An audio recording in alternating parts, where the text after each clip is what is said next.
So as you guys know, I've been on a productivity sprint. I've been reading a lot. And I've been making a lot of content, things like that. And I kind of until I run out of ideas to present, someone else will take the training. But today I want to talk about a book called Principles. All right, it's by Ray Dalio. For those of you who don't know who Ray Dalio is, I'll get into it in a second. But the title of this training is called Why Reality Always Wins and Ego Always Loses. All right, so these are some of the core principles I got. By the way, if you start that book, I suggest you starting at halfway because the first half is super dry. I almost gave up on it. But after the halfway point, it actually started getting pretty good. Okay, so let's jump into it. So who is Ray Dalio? All right, he's the founder of Bridgewater. Okay, at one time, they were the biggest asset management firm in the planet, right? So they built the world's most systematic hedge fund. So essentially, this was like in the 70s and 80s or 90s, like when technology was kind of getting some traction and most firms were just like doing it by hand. And he saw like an opportunity with computers and he started building his own like algorithms for trading, right? So you may wonder, what does that have to do with reality, right? Right? Or like, if he's using computers, what does that have to do with realities? So it's actually a very interesting parallel because through him using computers, right, and him understanding how he operates, essentially he came to like a very simple conclusion, right?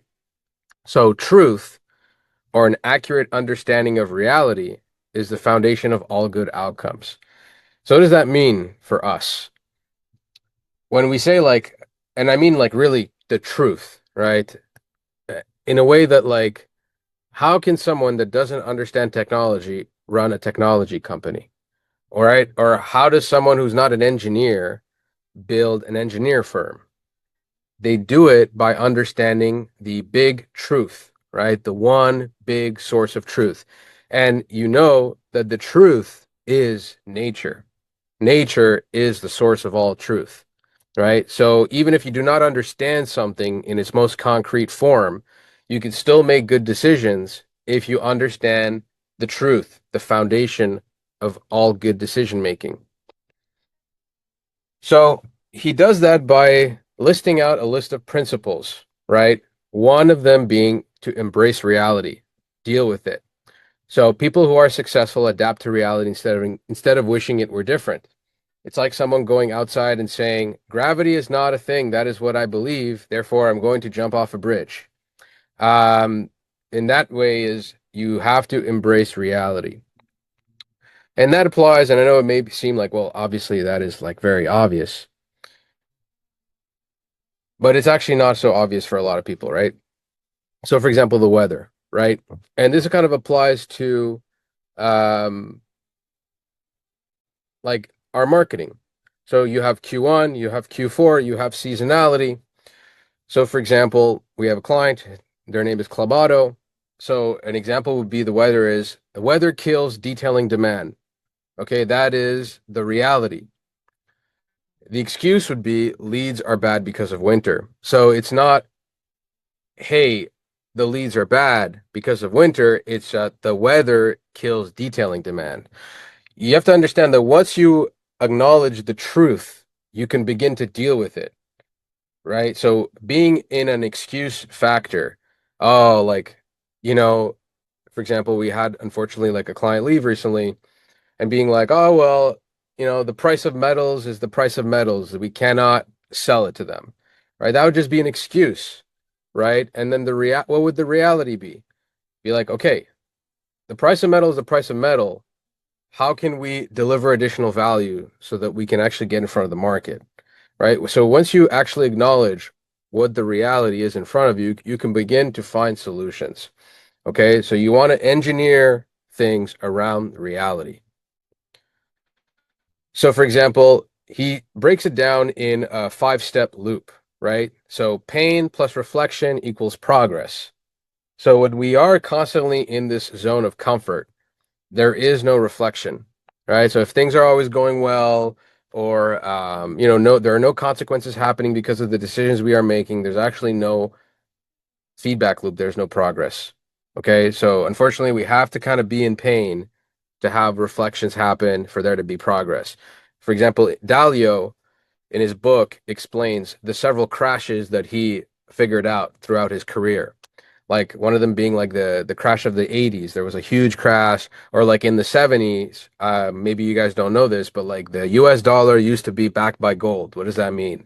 That means that, for example, for every American dollar, you can go to the bank and redeem it for gold. It was backed by gold. In the 70s, Ronald Reagan said, or Nixon, I can't remember who it was, but someone in the 70s, a president, said, we are debacking the US dollar. That means that the US dollar just became currency, just became paper. It wasn't backed by gold anymore, right? And as you know, if you study history, when that happens, the value of the currency starts to go down, right? And obviously, I won't get into geopolitics with you, but then after doing that move, the US backed the dollar by oil, right? So oil was how they backed the US dollar. But now, obviously, as you can see in the world, things are changing. But in the 70s, that was a huge event. And Ray Dalio was like, okay, I understand what's happening. I've been doing this for a while. He put all his eggs in one basket. He almost went bankrupt. And that was like the beginning of his pain. And then he set out to reflect on why that was. And he started to study the realities around him, why that happened, why that didn't happen. Not just like, hey, okay, it didn't happen. That's it, right? He aimed to understand the fundamental truth of the market. How do things behave together as a cohesive universe, right? What are the laws of that universe? Because the way the markets go up and down is not random, everything is connected. So first you got to set goals, you got to identify your problems, you have to diagnose the root cause of those problems, you got to design solutions, and you got to execute and get that feedback loop, okay? So for example, ads are not working. Bad loop would be we're panicking or making random changes, right? Or for example, the ads are not working. We need to test more ads. We need to feed the algorithm more ads. Like just going about it in a completely aimless way. So what we would do is we diagnose, we systematize, and we execute. What is the universal truth here? Okay, our ads are not working. Therefore, our message is not landing with the consumer. We need more proof. We need more social proof. We need a better explanation. We need a better environment. I'll give you an example of a client that we have that is trying to raise funds. He's an investor. Okay, the client was under the impression that him filming a video in his living room would give the confidence to people to give him money for his company. He had an example, a reference in mind that he showed us on the call. That reference was of another investor or another owner that was trying to raise funds. And the fundamental difference that we saw right off the bat was he was in his living room and the competitor was in a factory. Therefore, you can easily tell our principle, the universal truth is people invest in things that they believe and trust. Someone in a factory versus someone in their living room doing the exact same pitch will yield fundamentally different results. So instead of panicking and going about it and saying, okay, no, it's not working, we're just going to run 50 more variations because that's what we need in the algorithm. We took a step back, we explained what the fundamental truth is, and we created a plan that we are going to execute on. Principle number 2, reality is a machine, right? You have to understand how that works. What does that mean? Anecdotes does not mean data, okay? Opinion does not mean reality. Patterns are the truth. Patterns in things across industries, patterns in the same industry, patterns in things that are outside of our industry, everything is connected and leads to the fundamental truth, right? So you want to engineer your thoughts and your decisions around reality. You want to engineer your decisions around the universal laws of truth, which means that things operate in a reactionary or like you cannot, like the laws of physics can be applied to your advertising. Like this is how broad this can actually be, is what I'm trying to make you guys understand. So again, so I'm gonna give an example, and I'm sorry if I'm calling you guys out, but this is just kind of what it makes me feel, and this is what leads me to, this is what my train of thought is when I'm reading these books. It's like we had a furniture client, okay, and we engineered a strategy out of one anecdote versus looking at the industry as a whole versus looking at the category as a whole versus comparing the category versus other categories we were in. And it just led to like a disconnect in strategy, right? And it was just like we made a decision around one small sliver of data versus what is the universal truth, okay, of the market and of the category. Principle number 3, radical truth and radical transparency. Okay, and this is one that I believe we do quite well at this agency. Thoughtful disagreements leads to better decisions. In his book, Ray Dalio, he talks about the time that he had cancer. He had cancer of the esophagus. He talks about him going to the doctor and the doctor saying, hey, you don't qualify for surgery. We have to see how it goes. You can do some radiation, but the chances of you living are pretty slim. That was one of them. Then what he did is that obviously he went to get 3 other opinions from 3 other doctors, and every doctor had a different opinion. Then what he did was he took both doctors and he made them discuss over the phone, and he realized that those 2 people cared more about making each other look good than actually finding the actual truth. So what I mean by that is that some of us need to engage in better disagreement. And what I mean by that is it comes down to being radically open-minded. Okay, some of us think we're open-minded, but not truly open-minded. We have our own biases that we are pushing upon others, even in the lingo. We have to seek disapproval. We have to seek people that disapprove of us. I tie this back to something I also learned in film school. In film school, there is a fantastic thing where it's like if you work with a director that's directing a movie and he's a complete asshole, most likely you will get a better movie if you work with that asshole versus if you worked with your friend. Okay. And this is something that we learned in school through real experiments because we had to form groups. And there were different people that formed different groups. Some people made groups with their friends. Some people made groups with people that they knew had better skills than them or different complementary skills. Who can you guess had the better output?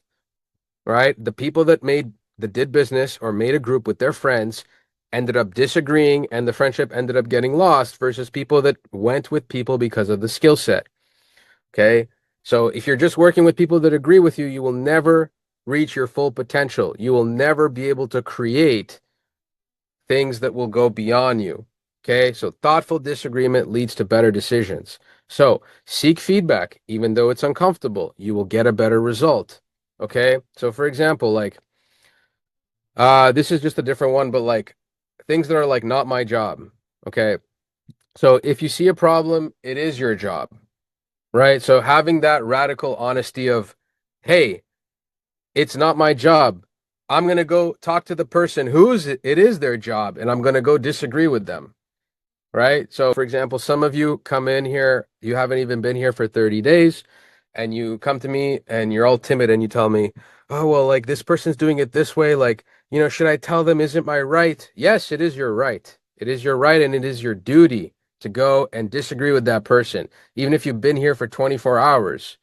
But it has to be done in a thoughtful, open-minded way that leads to a productive discussion and a better outcome. Okay. Principle number 4. Everything moves in cycles. Everything happens over and over again. Same with when social media came, same with when AI came. Things happen cyclically. And being able to understand where you are at in the cycle will lead you to understand the reality around you better and lead you to make better decisions. So, for example, you know that January is slow for certain brands.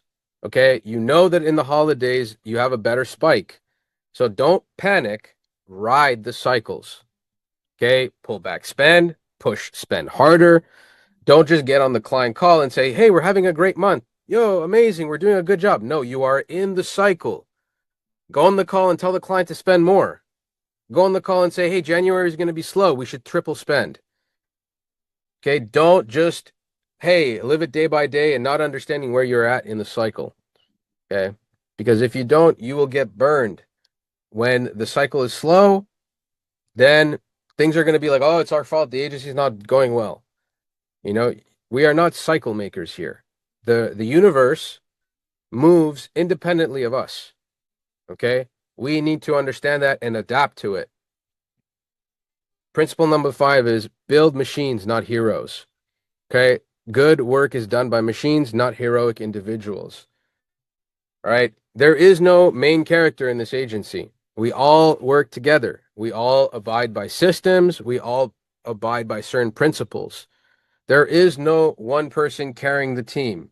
This is not the Antonio show or the Adrian show, right? This is the agency show. It is the collective group of people working together to better the environment, to get better results. So if you feel like you are the hero of the story here, it means that the machine is not working properly. The systems around you are broken. And there needs to be a discussion around why that is and how we're going to fix it. Okay. So this is kind of like the executive taste, right? There's a great video online about a dude. He looks like Santa Claus. He has like white hair. Okay. And he's talking to an individual, and the individual is telling them, what do you do exactly in the company that you work with? And he was making an absurd amount of money. And he said, well, I get paid because I have good taste. I mean, what does that even mean? I get paid because I have good taste, right? Taste is understanding reality deeply. People think like, oh, Adrian, Mikey, Antonio, like, oh, you guys are so cool. You guys build this agency. It's like, no, no, no. We understand the reality of the world around us and we operate within it. So this is why we've been able to get this far. Okay. It means that we do not push against reality, because when an immovable object meets the other thing, can't remember what the expression is, but one of them is going to break. And I guarantee you, it ain't going to be the universe or reality, right? You'll be the one that breaks. So all we've been able to do is lean. That means push and pull at the right times in order to stay alive. Therefore, understanding the reality around you is how you can survive and thrive. So, having good taste is understanding reality deeply. Okay. And then again, forcing reality versus stress, right? Causes stress. Aligning with reality means leverage. Okay. So this means that reality trumps the ego, data trumps the story, system trumps talent, cycles trump panic, outcomes trump titles, and truth trumps comfort.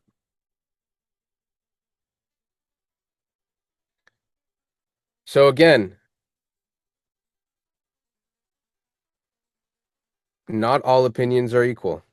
Believability-weighted decisions and weighed by proven results. So these are the kind of like the pyramid of Dalio, right? So the weight by proven results, the results dictate what is the truth. Okay. So again, this kind of goes back to the last time we are talking, like, hey, just because you see something online, it may or may not be a good idea, right?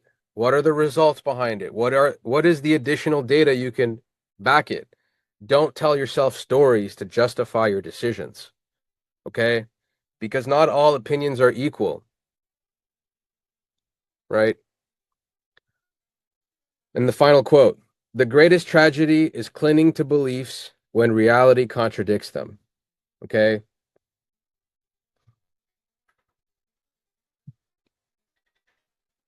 So, identify reality, stop fighting it, engineer around it, because nature always wins and smart operators align with nature. And again, if you take it about design, the Fibonacci curve, right? The law of triangles, the rule of thirds. These are not rules that come from the mind. They come from nature. The perfect shape is the hexagon because the bees make their freaking hive in a hexagon shape. Like everything that you see around you has been created by nature. So again, the reality that you are operating with is bigger than you, is bigger than your beliefs. So lean into it. Any questions?